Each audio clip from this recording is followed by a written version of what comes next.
and welcome back to EDH Deck Building. I am your host, Demo, and I'm going through all of the sets, picking out the top 10 cards from each one for Commander. I already did Tempest Block, and of course they used to do these sets in blocks, and Tempest Block consisted of Tempest, Stronghold, and Exodus, so I did those 3 sets. Moving on now, I'm jumping around a little bit, and I'm going to go to Champions of Kamigawa. So the Kamigawa block I'm going to do, and of course Champions of Kamigawa is the first set from that block, and it is a significant set for me. Tempest Block was a very significant set because that's where I started playing Magic. I chose this one because it was also a significant set for me, and the reason why is because, unbeknownst to probably all of my viewers, I actually quit Magic for a while. And you know, I talk to people a lot that have said this. I think it is actually not completely uncommon for people to kind of quit Magic for a few years, and that's what I did. I quit Magic, sold all my cards actually, so I actually didn't even have any Magic cards for a while. A few years later, I started playing again, and Champions of Kamigawa was the set that had just came out. For that reason, it is a very significant set for me, and it's a set that has kind of gotten a bit of a bad name. It does sort of infamously have a lot of really bad cards, particularly the creatures. The reason why, though, is because the set before it, which was Mirrodin, was a busted set, and we've seen this happen a lot throughout Magic's history, where they will print a set that is just completely overpowered. Not that they planned it that way, it just so happened that way, and Mirrodin was a ridiculously powerful set that ended up banning a ton of cards out of Standard. It almost ruined Magic, as a lot of people will say. So of course, the next set after that, which was Champions of Kamigawa, they powered it down quite a bit. But this really is a great Commander set, I think. As you'll see, you know, this is a set that got a bad name, but as years have gone by, I think it has gotten a lot better, particularly for the Commander format. So I'm starting out at number 10 with Forbidden Orchard, which of course is a land, taps to add 1 mana of any color, and whenever you tap Forbidden Orchard for mana, target opponent creates a 1/1 colorless spirit creature token. Now this is a card that pretty much since the beginnings of Commander was used, because it is a land that taps for any mana of color. So if you're in a deck where you're worried about color fixing, it's a great option, and giving your opponent a 1/1 is not really any big deal at all, and in fact it can sometimes be a good thing. It can be a good thing for politics reasons, right? You can make some friends by giving your opponent a 1/1 token if they desperately need a blocker, but also if you want your opponent to have creatures, right? There's lots of decks out there where you want to be killing your opponent's creatures all the time, and if your opponent doesn't have creatures, your deck really doesn't do a whole lot. So this is actually a great card in any deck where you want your opponents to have creatures so that you can kill them, or for some other reason that you might want your opponent to have creatures. So this is a card that, yes, it gets played a lot because it adds 1 mana of any color, but also giving your opponent a token creature can sometimes be an upside as well. Coming in at number 9, Nature's Will, 2 green enchantment. Whenever 1 or more creatures you control deal combat damage to a player, tap all lands that player controls and untap all lands you control. This is a really powerful card in a Commander game. You know, I like to compare it to Sword of Feast and Famine. We all know Sword of Feast and Famine is a very powerful artifact in the game, and most people use it for the land untapping ability. People don't really care so much about the discard. I mean, it is nice to make your opponent discard, but the main reason why people like Sword of Feast and Famine is because when you connect, you get to untap all your lands,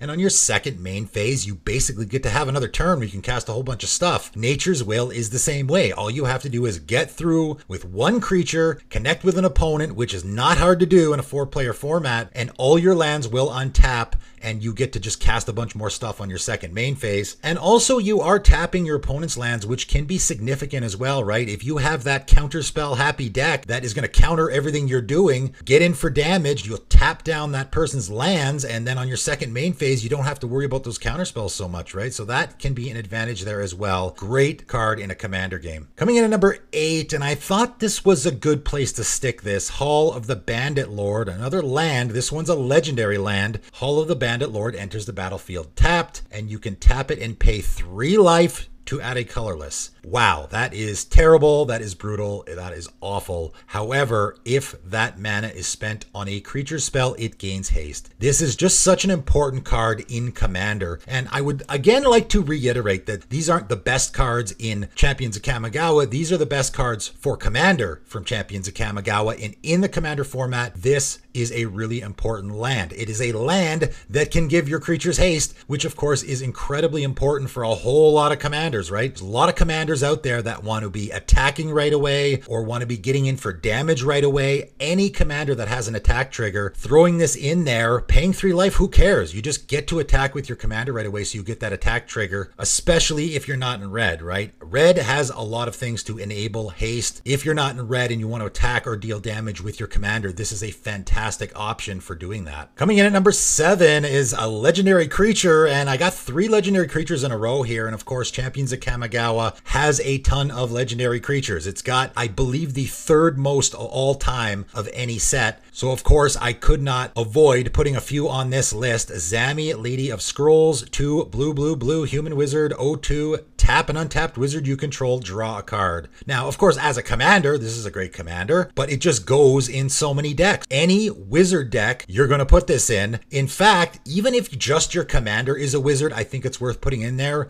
I have a Rain Academy Chancellor deck, which isn't wizard tribal at all, but I have a commander that I'm not really doing anything with, right? I have a commander that's a wizard that's kind of just sitting there. All I want is my commander to sit there with an enchantment on it and not really do anything. So obviously I can just tap it to draw a card if I want to, if my Azami's on the table. And obviously Azami is also a wizard, so you can tap it. And because of the way that this ability is worded, it doesn't actually have a tap symbol, right? So summoning sickness does not apply here. I can just immediately tap my Azami to draw a card if I want to. Just a fantastic card that for sure goes in those wizard tribal decks, but I think goes in a lot of other decks as well. Coming in at number 6, Azusa, Lost But Seeking, 2 and a green human monk, 1/2. You may play 2 additional lands on each of your turns. Again, a legendary creature. It's a commander, and it's a great commander, but in the 99 even, goes in tons and tons of decks. Every lands deck, right? This is the best I want to play more lands card in the history of the game. You get to play 2 additional lands on each of your turns. That's incredibly powerful. So playing 3 lands a turn is pretty darn good in any landfall theme. Even if you're not in a landfall theme, just being able to play 3 lands per turn is great. But of course, this has to get a mention because every lands deck is going to want to put it in there. Coming in at number 5 is our 3rd legendary creature in a row. That's right. It came from Champions of Kamigawa, Kiki-Jiki Mirror Breaker, 2 red, Goblin Shaman, 2/2 with haste. Tap, create a token that's a copy of target non-legendary creature you control, except it has haste.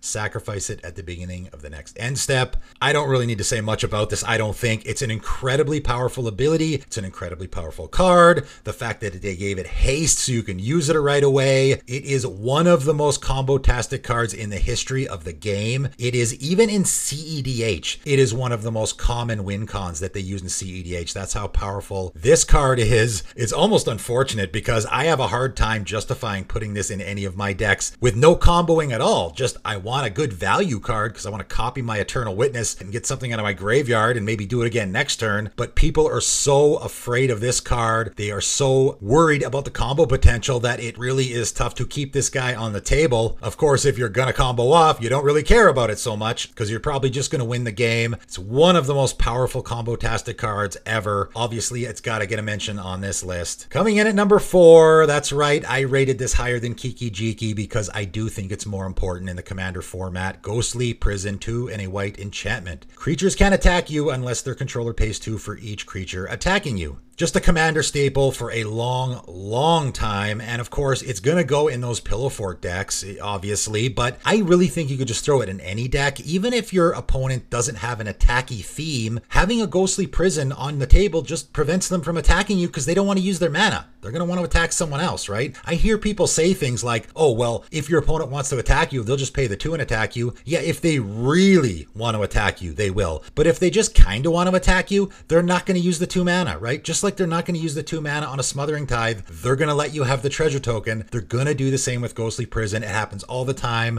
I play this in a lot of decks, and trust me, so many times where my opponent wants to attack me, and I'm like, oh, are you going to pay 2 for that? And they're like, oh, never mind, I'll attack someone else, right? Because that's the added bonus of this card. The added bonus is here, my opponent wants to attack, and not only am I not getting hit, but one of my other opponents is getting hit as well. So it's a double whammy there. Fantastic card in the Commander. It's been played since forever, and it's going to continue to get played forever. Coming in at number 3, another card that, yes, it originally came from Champions of Kamigawa, and thankfully they just reprinted it. It was actually an uncommon originally, Sensei's Divining Top, and I had tons of these because I thought this was a fantastic card. Immediately, as soon as I saw it, I fell in love with this card. 1 mana artifact, pay 1, look at the top 3 cards of your library and put them back in any order, and you can tap, draw a card, then put Sensei's Divining Top on top of its owner's library. So again, this is a very infamous card. There's not really a ton that needs to be said about it. It's combo-tastic again, because there is a lot of ways that if you can cast stuff from the top of your library and also reduce the cost of your artifacts or non-creature spells, you can just flip your top, draw a card, put this on top of your library, and then cast it for free from the top of your library, right? And essentially draw your entire deck. So it is combo-tastic there. It is also almost unkillable, right? And I talk about this with Krosan Grip. One of the reasons why people started playing Krosan Grip in Commander so frequently, that wasn't a Commander staple originally. It became a Commander staple because everyone was playing Sensei's Divining Top, and Sensei's Divining Top is really hard to get off the table because your opponents can activate that draw ability in response to removal and tuck it on top of their library. Krosan Grip doesn't allow that. So a lot of people started running Krosan Grip just to get Sensei's Divining Top off the table. But aside from all of that, that first ability of just being able to reshuffle the top of your library is so good. It is so fantastic. It is usable in so many decks. I just used this again in the old Rutstein deck I did on my Underwhelming Commander series recently. Auto include there, I think, because you probably want to choose what you're milling into your graveyard. There's tons of decks out there that are self-milling that want to use this. There's decks that are casting off the top of their library, manipulating the top of their library for various reasons. So many decks want to use this card, and of course, because it's colorless, it can go in any deck. Even if you're not doing any of that, it is just a really handy card to have in a Commander game to manipulate what card you're going to be drawing next on your turn. Fantastic card. But an even more fantastic Commander staple, and yes, again, came from Champions of Kamigawa, is Kodama's Reach. 2 and a green, sorcery, arcane. Not that anyone really cares about that part. Search your library for 2 basic land cards. Reveal those cards, put one of them onto the battlefield tapped, and the other into your hand. Then shuffle. Now, of course, Cultivate, which does the exact same thing, is the slightly more popular card in the Commander format. I think probably it's just been reprinted more. Kodama's Reach was the original. This was the original card that did the search for 2 lands, put 1 onto the battlefield and 1 into your hand. And they probably didn't think this card was going to be that popular, but this really did become one of the most popular cards from the entire set because this is really good value. And the best part about it for me is that you get to search for 2 different lands, right? If I'm in a multicolored deck, now I get to go get 2 different colors that I need for my deck. So it is a fantastic card. Not only is it getting you 2 lands, but it's getting you 2 different lands. So it's great for mana fixing. Like I said, it's one of the most popular cards in the entire format. It is currently the 9th most popular card in the entire format, according to EDHREC, in over 222,000 decks. Not too shabby, but for me, it's not number 1. At number 1, I have Sakura Tribe Elder. 1 and a green, Snake Shaman, 1/1. Sacrifice Sakura Tribe Elder, search your library for a basic land card. Put that card onto the battlefield tapped, then shuffle. Of course, again, Commander staple for a long, long time. A favorite of so many people in so many different formats. Again, not just Commander. This card's played in a ton of different formats. It's one of the best ramp cards of all time. It's a rampant growth, but also on a body. And whenever you staple these abilities on bodies, it is so much better for so many reasons, right? This can just be a blocker. And in a lot of other formats, that's what makes it so great is I can play this on turn 2, and then my opponent swings, I can chump and then sack in response, and then get my ramp. You can get it back out of your graveyard in a recursion theme because it's stapled on a creature. If you're in, say, my Farika deck, for example, now I have a creature in my graveyard that I can exile to make a snake token. There is just so many reasons why putting this ability on a creature makes it so much better. It's one of my favorite cards of all time. I put it in every green deck, and I'm not putting it at number 1 just because it's one of my favorites. I think it's a lot of people's favorites. I mean, it even has lovable nicknames like